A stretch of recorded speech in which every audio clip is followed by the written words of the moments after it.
First of all, I want to talk about your reaction to Kevin Warsh as the next chairman of the Fed. You know him. You've brought him to Dallas in the past. What do you think about this? I think he'll be an excellent Fed chair. He's got a lot on his plate, especially in the next number of weeks. He's got to get prepared for that first meeting and the press conference and the dot plot explanation. But I think he'll do a very good job. And he has a number of challenges in front of him, but I think he'll be an excellent Fed chair. You just pointed to that next meeting. What do you expect in terms of interest rates, especially when you're looking at inflation and the war? Yes, so the reason I say it's challenging is if you roll back the clock, 8 weeks ago, I think the view was the next Fed move would be a cut. It's just a question of how late in the year was it going to be. Because of oil prices being elevated and inflation readings being stickier, now the view is, and probably the conditions would warrant, the next Fed move may actually be a raise, and they may do nothing this year. And if they were going to do something, it would be more negative from a rate increase point of view because they have to deal with inflation. So he's going to have to work through that. And the meeting itself, he's got to get to know people after today around the table. He has to understand their views. This is before the mid-June meeting. He's got to clean up the statement so it has more of a neutral bias rather than, remember, the 3 dissents in the last meeting about the downward bias. He has to clean that up. And there's a dot plot that comes out after this meeting. And the dot plot's going to show expectations for the rate path are firmer, not lower. And so he's going to be responsible for explaining the dot plot in the press conference. So that's a lot to prepare for in the next 3 or 4 weeks. As you very well know, you saw how President Trump was very public about Jerome Powell and his decisions. President Trump saying today, and this really stuck out to me in the press conference, he's telling Kevin Warsh, I want you to be independent. I want you to do your own thing. Is that even possible? Yeah, I think it's not only possible, I think it's essential. And I think Donald Trump in his comments obviously is indicating that, and Kevin Warsh knows that, meaning he has to be seen not only in the room at the FOMC as independent, but I think to the public.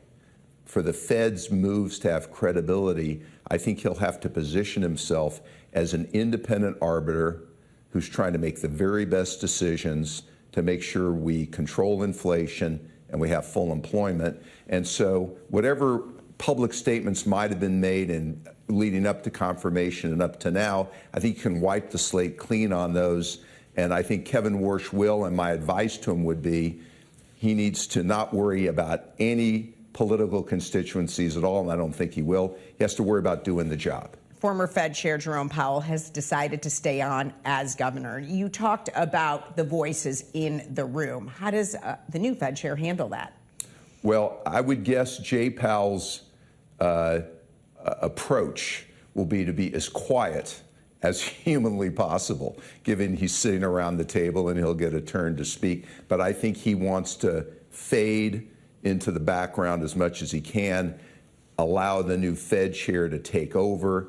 He's staying for a very narrow reason, I believe, which is he's worried about the legal overhang. And I would hope that Jay Powell's stay there the time frame will be minimized as little as possible. But I think he'll try not to do anything that might impede the ability of Kevin Warsh to step up and take control and do his job.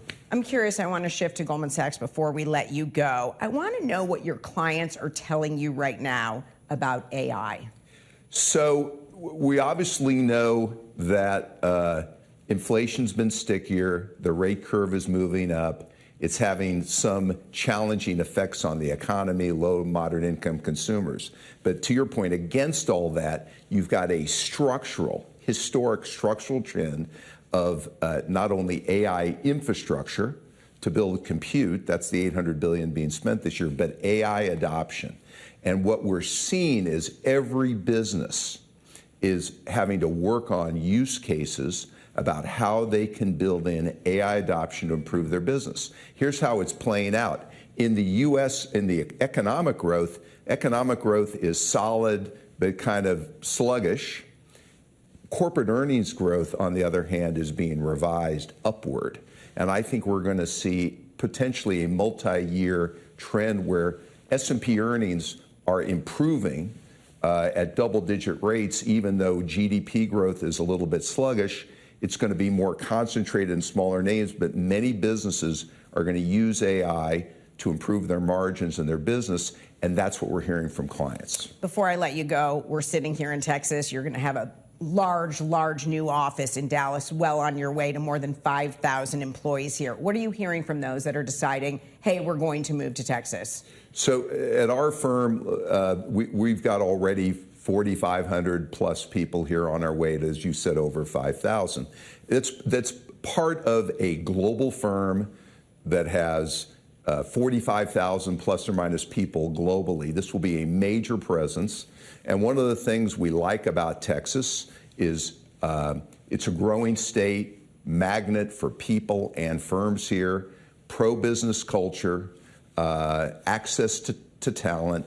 And one of the things that we're also seeing, there's a very collaborative atmosphere between government, business, academia, nonprofits, to where we have shared ownership. And I think that kind of mindset has been a magnet for people and firms to move here. It's a very welcoming environment and pro-business in a constructive way. And I think that's some of the various things that we like at Goldman Sachs and many of our clients like, which is why they're coming here.